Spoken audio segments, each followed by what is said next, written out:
प्रश्न क्रमांक 20,877 मंत्री महोदयांनी उत्तर जे दिलं त्याच्यामध्ये फक्त 3 उपप्रश्न निर्माण होतात। खरं तर महाराष्ट्रामध्ये आपण प्राणी रक्षण म्हणजे गोवंश हत्याबंदी कायदा केला आणि त्याला 2014 मध्ये ही मंजुरी मिळाली।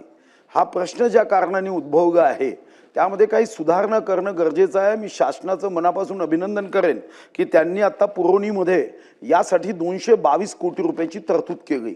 पण 3 गोष्टीच्या संदर्भामध्ये आपल्याकडून उत्तर हवं आहे। एक की या भाकड गायी किंवा अशा पद्धतीचे जे गोवंश आहे त्यांच्यासाठी शासकीय जागांवर आपण कुरण विकसित करण्याचा एक कालबद्ध कार्यक्रम करू शकू का।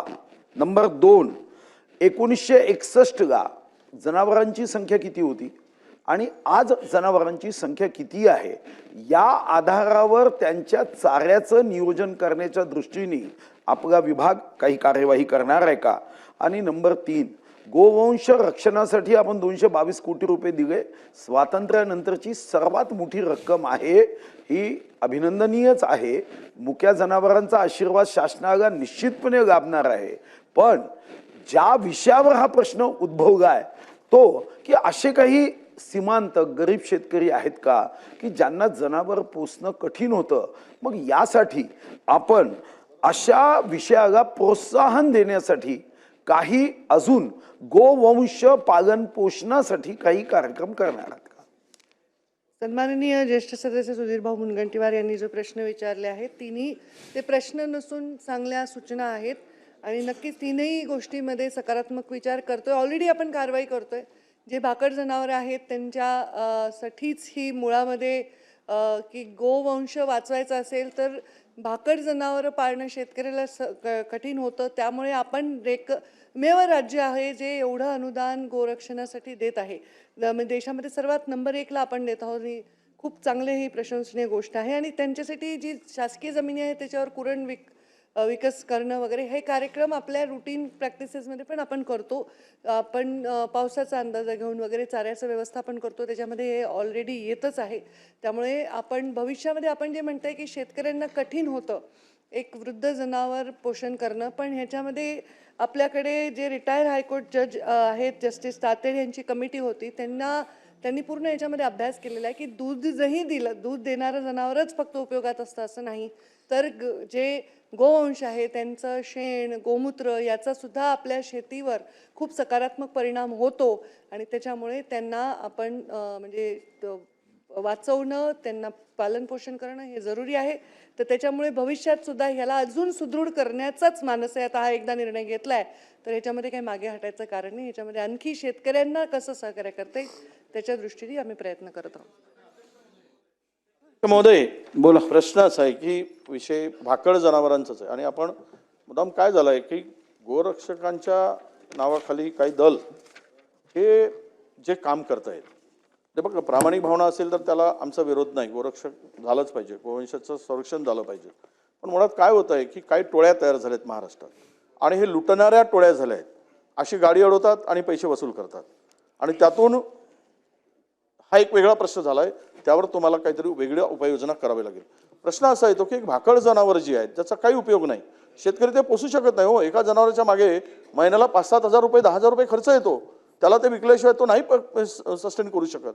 अशा परिस्थितीमध्ये या जनावरांचं तो विकून त्याला जे काही पैसे 5-7 लाख हजार रुपये मिळतात, 10 हजार रुपये मिळतात, त्याला ते पुरेसं त्याला एक मदत होते। अध्यक्ष महोदय, फार महत्वाचा विषय आहे। महाराष्ट्रातील हे जेवढे शेतकरी आहेत, गरीब शेतकरी आहेत, एकच लक्षात घ्या की पहिल्या बाकावरच्या सदस्यांना मी प्रत्येक प्रश्नात बोलायला देतोय, पाठच्या बाकावरच्या सदस्यांना पण आपल्याला संधी द्यायची आहे। याच्या पुढे आम्हाला देऊच नका, बाकी प्रश्न ठीक आहे चालेल, आपली इच्छा असेल तर तसं करू। पुढे चला। फक्त एवढंच की आम्हाला नाही ना प्रश्न तर होऊ द्या पूर्ण। प्रश्न आम्ही सांगून टाकतो, आम्ही पुढच्या बाकावाले बसत होतो। चला बोला। प्रश्न माझा असा आहे की अध्यक्ष महोदय जरा ऐकून, प्रश्न असा आहे की या भाकड जनावर जेवढे आहेत यासाठी काय उपाययोजना आहे। एक तर ते विकू देत नाहीत आणि विकायला गेलं तर ते गोरक्षणमध्ये फुकट कोणी ठेवणार नाही। मग तुम्ही असं करा, या भाकड जनावरांसाठी पुन्हा निधी वाढवून घ्या, या जनावरांची किंमत ठरवा, त्याचं काहीतरी ठरवा, त्याचं ज्याप्रमाणे एज प्रमाणे किंवा काय पद्धतीनं, आणि त्यांना गोरक्षणामध्ये या जनावरांना आणून शेतकऱ्यांना द्यावं, त्याचा मोबदला त्यांना द्या। म्हणजे हा प्रश्न सुटेल. म्हणजे जिथे गोहत्येसाठी हे जनावर जातात आणि ते गोशाळेमध्ये नाही, गोहत्येसाठी जातात, हे यांचा मांसासाठी जातात, यांचं कत्ल करण्यासाठी जातात, हे थांबवता येईल ना? हे का विकले जातात? त्याला 10-15 हजार रुपये मिळतात, त्याचा उपयोग काही नाही, ती लायबिलिटी आहे शेतकऱ्यावर, म्हणून त्या पद्धतीनं ते विकतात. आणि विकल्यानंतर ह्या टोळ्या आहेत. कालच तुम्हाला सांगतो, पुढचाच प्रश्न आहे, 17 वर्षाच्या पोराला आत्महत्या केली हो, त्याच्या स्वतःची जनावर आहेत. हा पुन्हा येईल प्रश्न. 17 वर्षाच्या पोराने त्याच्या मालकीचे जनावर असताना त्याला पकडलं, मारलं आणि त्याची बदनामी केली. आणि म्हणून अध्यक्ष महोदय गंभीर आहे. म्हणून आम्ही उभे झालो की या संदर्भात सरकारची भूमिका ही त्या भाकड जनावरांच्या संदर्भात स्पष्ट भूमिका करा की तुम्ही गोरक्षणामध्ये त्या जनावरांना ठेवल्यानंतर त्याला योग्य मोबदला मिळेल, ते सगळे तिथे जमा करा, असा एक सर्क्युलर किंवा आदेश काढा किंवा निर्णय घ्या. आणि दुसरा, हे जे बोगस टोळ्या आहेत, या गाड्या थांबवतात, पैसे वसूल करतात, स्वतःला बजरंग दल म्हणतात वगैरे, तर हे चुकीचं आहे. जे ओरिजिनल असतील त्याच्या संदर्भात तो निर्णय, ते जर होतील त्या संदर्भात, ते जर प्रामाणिक असेल तर त्याला आमचं संरक्षण आहे. परंतु बोगस जर असतील आणि पैसे वसूल करत असतील, अरे या प्रश्नाच्या उत्तरात आहे, प्रश्नाच्या उत्तरात असं आहे, ते पकडल्या गेलेत, बोगस पकडल्या गेले, ते प्रश्नाच्या उत्तरात आहे. वाचा प्रश्न आपण. ठीक आहे, पुढे चला. अध्यक्ष महोदय, ठीक आहे, अध्यक्ष महोदय, मी सन्माननीय सदस्यांनी कुठच्याही बसा, असं करू नका, बसून घ्या. ठीक आहे, बसून घ्या. चला,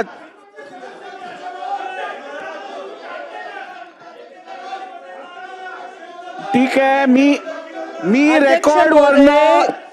मी रेकॉर्डवरनं कुठच्याही संस्थेचं नाव घेतलं असेल ते रेकॉर्डवरनं काढणार. चला पुढे. अध्यक्ष महोदय, शेखर निकमजी बोला. अध्यक्ष महोदय, उत्तर देते याचं. एकत्र द्या. नाही, बसा, उत्तर घेऊया. थांबा जरा, उत्तर घेऊया. अध्यक्ष महोदय, सन्माननीय सदस्यांनी सांगितलेल्या विषयामध्ये आता सारासार प्रश्न त्यांनी सूचना केल्या आणि त्याच्यामध्ये आमची भूमिका भाकड जनावरांच्यासाठी अत्यंत संवेदनशील आहे. परंतु या कायद्याचा गैरफायदा उचलणाऱ्या ह्या ज्या टोळ्या आहेत त्यांच्याबद्दल अजिबात संवेदनशील नाही. यांच्यावर आम्ही वेळोवेळी कारवाया केल्या आहेत. स्वतः शेतकरी संघटनेचे रघुनाथ दादा सुद्धा माझ्याकडे आले होते. आणि जर शेतकरी स्वतःच्या वाहतूक करत असेल आणि अशा वेळी त्यांची अडवणूक असेल तर त्यांना बिलकुल पाठीशी घातलं जाणार नाही.